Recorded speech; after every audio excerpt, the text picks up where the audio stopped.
Bonjour everybody, welcome back to my studio. Today we're going to talk about why I think you probably shouldn't buy plugins or DCTLs in order to get better at grading and get better looking results.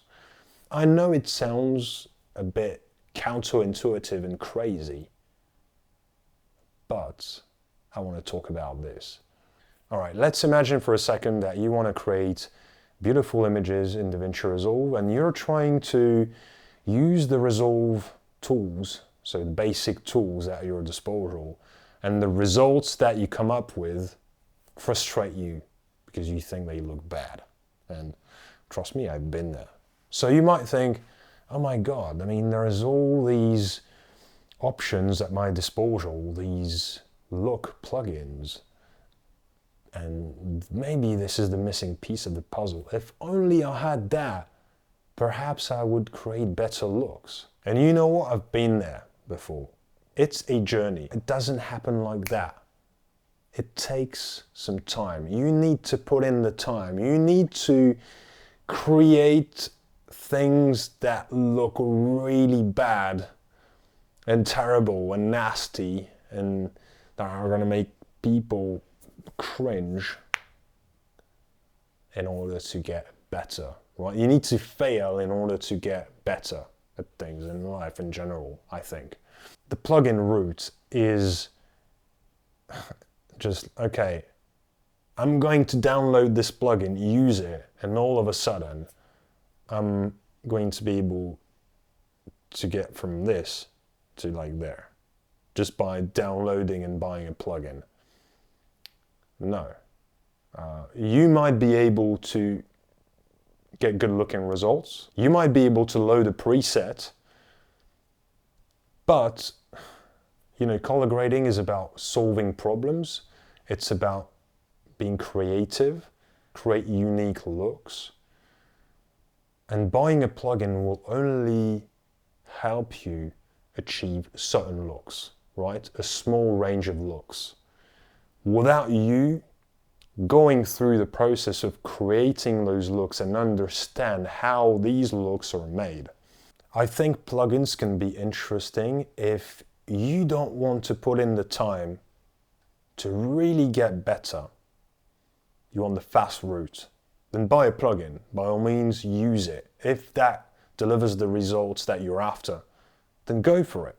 But if you're in there for the long run and you are willing to build yourself like some solid skills, then I think you need to be able to use the tools that are at your disposal in the program to achieve the results that you're after.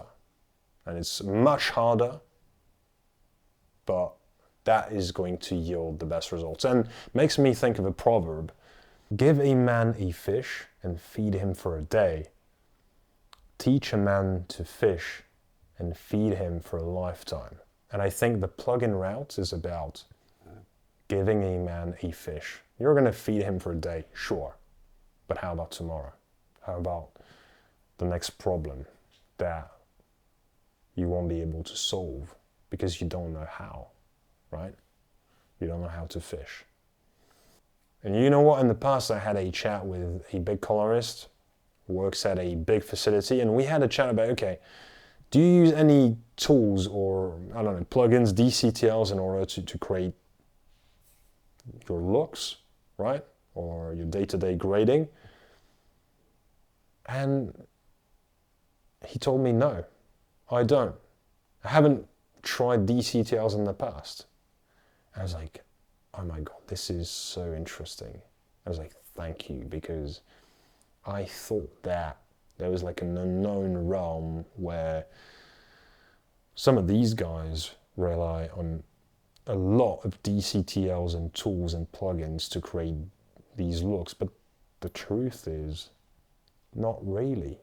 And you know what? What I would encourage you to do is to try and create looks that work for a variety of different images. Try and recreate looks from movies that you like or music videos and whatnot. Save these looks as power grades or LUTs and then use them on future projects. It's like starting point or whatever. Try and do that.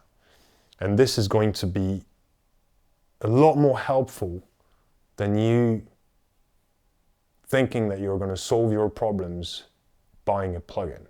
If you don't have the time to do that and you don't have the patience for that, then go for the plugins. Alright guys, that's it for today. I hope that you enjoyed this episode. I haven't shown you crazy stuff in Resolve today. It's just been like me talking about these concepts and ideas. I hope that it's going to help you think differently. Let me know down below in the comments what you thought about it. If you disagree as well, I'd be curious to know. So write it down. Subscribe to the channel, leave a like, follow me on Instagram. I'll see you in the next one. Salut, prenez soin de vous.